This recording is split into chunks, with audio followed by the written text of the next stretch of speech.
Napaproud lang ako sa atin dalawa na nagawa natin yung pelikula. Sa vlog ni Danny Barreto, naging espesyal na mga bisita sina Joshua Garcia at Julia Barreto, at ito'y puno ng kilig at saya. Nagkaroon sila ng malalim na pag-uusap tungkol sa kanilang bagong pelikula, na may koneksyon din sa kanilang personal na buhay bilang dating magkasintahan na ngayon ay magkaibigan na. Kitang-kita sa kanilang mga kilos at pananalita na may mga alaala pa rin sila ng kanilang nakaraan, ngunit may malaking pagbabago na sa kung paano nila hinaharap ang kanilang relasyon ngayon. Ibinahagi ni Joshua na noong sila pa ni Julia, lubos siyang magmahal, sarado na ang puso niya para sa iba kapag nagmahal siya. Ito raw ay konektado sa karakter na ginampanan niya sa pelikulang Unhappy for You, subalit ngayon, natutunan na niyang balansihin ang kanyang emosyon, na nagpapakita ng kanyang personal na paglago. Si Julia naman, inamin na ibang-iba ang dynamics nila ni Joshua kapag magkasama sila, kaya't gustong-gusto nilang makatrabaho ang isa't isa muli sa isang proyekto na mas magaan, yung hindi na puro iyak, kundi masaya at puno ng tawa. Ang pagiging magkaibigan ng isang ex-couple ay posible daw. Ayon sa kanila, depende sa pinagdaanan at dahilan ng kanilang paghihiwalay. Sa buong interview, ramdam din ang kilig ni Danny, lalo na't kitang-kita niyang masaya at magkaibigan pa rin ang kanyang kapatid na si Julia at si Joshua. Ang ganitong klaseng samahan ay nagbibigay inspirasyon sa marami, na kahit matapos ang isang relasyon, may posibilidad na maging mas malalim at mas matibay pa rin ang ugnayan. Can you share the moment you realized your relationship was over? Pareho ba pareho ba yon or magkaiba? Think Tahimik po sila. that was the time na... Oh my God, he's really gonna give a time. Hindi, Anong time yun? gusto ko lang kasi honest tayo Oh, eh, palagi. sige, honest tayo. Palagi. Oo nga, honest tayo. So that was the time na busy tayo sa kanilang mga trabaho. And then... Ano pa nangyari sa atin yun? Hindi ko na kasi maalala kung ano. Ang bilis ng mga nangyari. Yung na-feel nyo ba yung time na mag-i-end yung relationship nyo, naging mutual ba yun nung una or magkaiba? Feeling nga parehas tayo nararamdaman. Yeah, but I think it's a scary place to go to acknowledge. It's a scary place na dumating kayo sa point na parang you know that maybe I think in general muna. Yeah, in general na lang. In general muna, one of the hardest phases of a breakup is not even when you break up. Yeah. It's the moment before you break up because you know this is about to end. Yeah. That's one of the most painful Agree. moments during a breakup. So, Kasi yung breakup parang decided ka na eh. Pero yung fact na Yung leading up to leading. that, oo. Kasi may a part of you, save ko ba? Oo Gagawan ka eh, pa ba ng nagtatalo paraan? ka pa Oo. eh. May talo ka pa sa sarili mo. yeah, the hardest was the before it's actually over. Pero totoo yun. Totoo. Inaalala ko na. Totoo yung sinabi mo. Kasi naalala ko din yung moment na yun, parang both of us just don't wanna say it, but we know when that was. Wala eh, no? Wala makapagsalita na. Yeah. Yeah. Pero yung sa akin, mas naramdaman ko lang siya nung pandemic eh. Kasi that was the time na busy rin tayo. Yeah, or, ano? Ayoko sabihin. Sige. Baka, ayoko sabihin. Sige. Baka, ayoko sabihin. Sige. Baka minask mo kasi muna. Yeah. Oh my God. Yun yung nangyari. Kasi minas ko siya. Tapos wala. Ako din nag-suffer sa wala. Busy rin ako eh. Dami ko ginagawa. Yeah, So oo. parang wala na akong time na ma-process din. Yun nangyari. So, Parang kulang na lang inuman dito. oo nga eh. Ay, Dapat pala shot nag-provide that, tayo may ng shot. wine. Pero kayo lang makakainom eh. Kaya hindi ako nag-provide. Wow. Okay.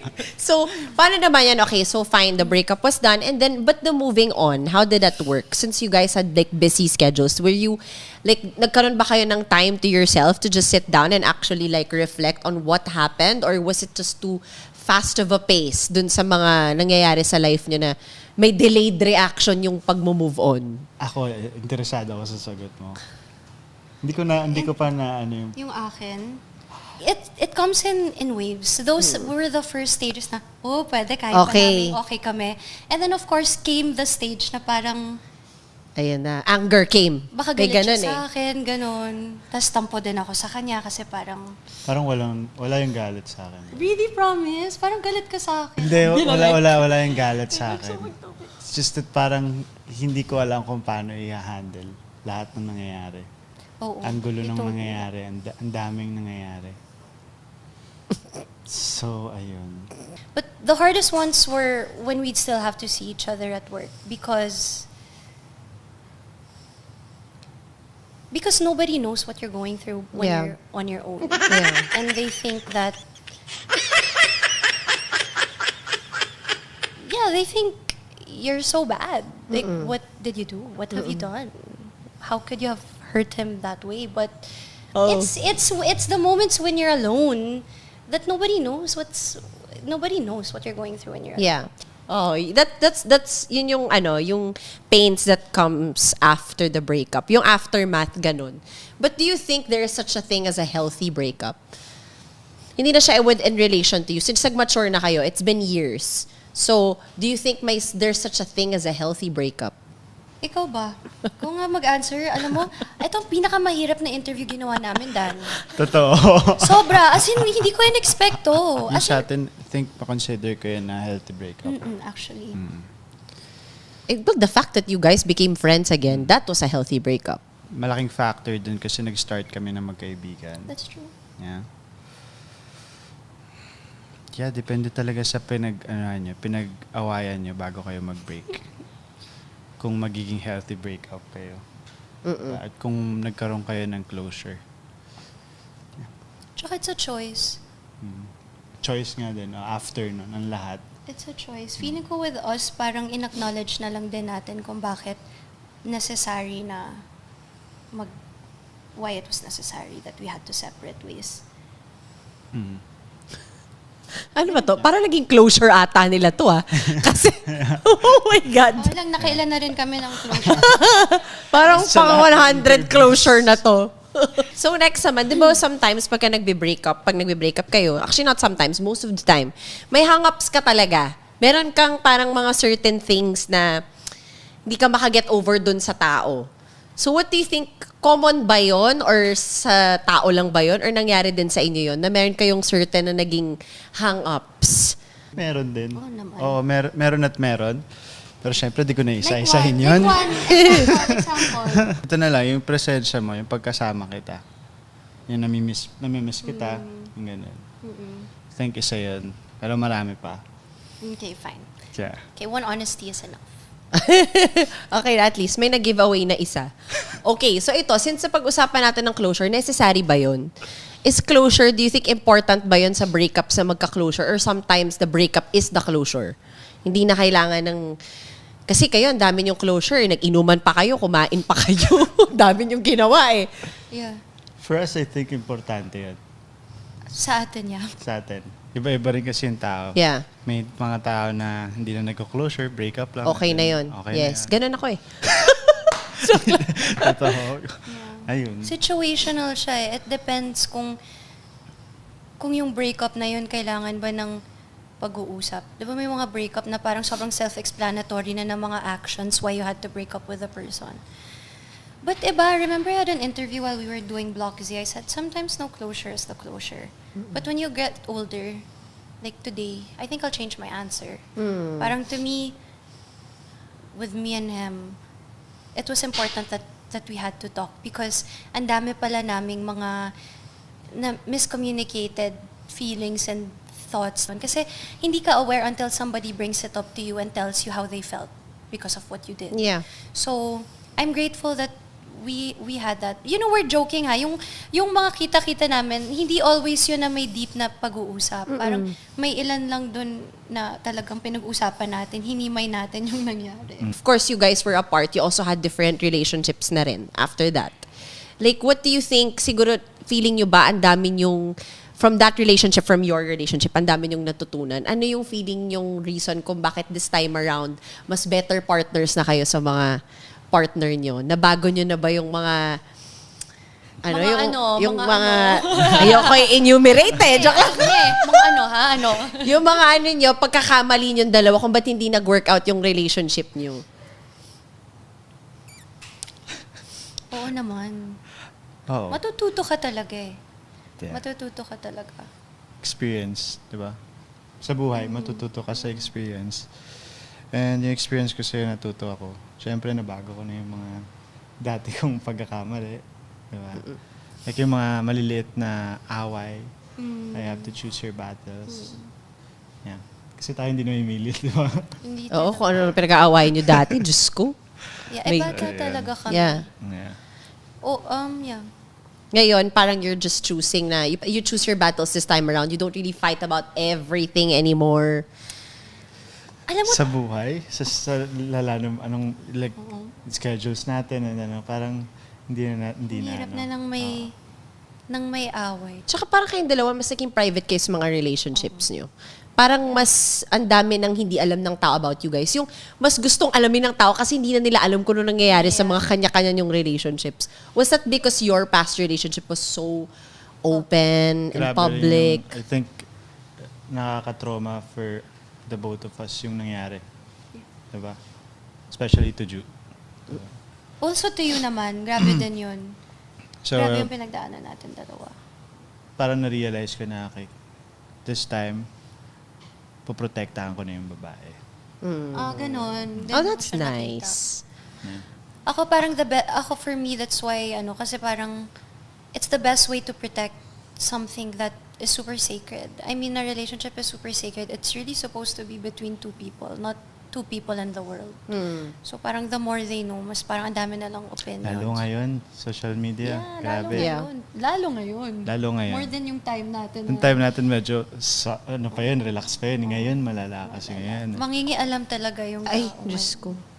Dami na paka-ilmera ngayon sa buhay. Exactly. Okay, so ito guys, what boundaries do you think are important to set if you decide to become friends with an ex?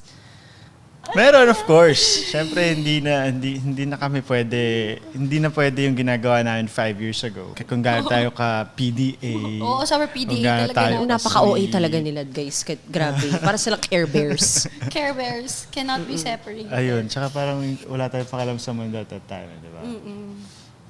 Yeah, I think yun. Yung mga ginagawa ng girlfriend, boyfriend, yun na natin pwedeng gawin. Yeah. Oo. At saka respect yun sa isa't isa. And sa partners. Sa mga partners sa nyo. people in our lives, syempre. Oo. Clear naman sa amin. Yeah. Clear naman sa amin yun from the get. Parang I think ang ganda nyo nga example kasi nagawa nyo yun smoothly. Other people talaga, it's so hard for some people to even be in the same vicinity as an ex.